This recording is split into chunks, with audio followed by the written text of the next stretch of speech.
Hello everyone, how to bold text in Excel. So let's start this in my Excel, and here you can see I have data.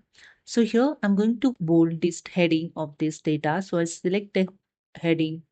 Okay, just drag and select here heading name and go to the home tab. In font group have a bold option. Just click on the bold option and here you can see your text is bold. Okay, and the second option, you can use here the shortcut key to bold the text.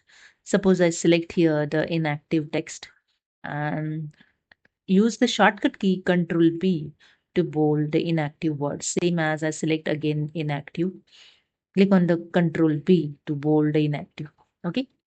To remove the bold, same as you can press the same key Ctrl P to remove the bold. To apply the bold, just Ctrl P. Okay. So this is a way you can bold your text in Excel. So hope you understood. If you like this video, please subscribe. Thank you so much.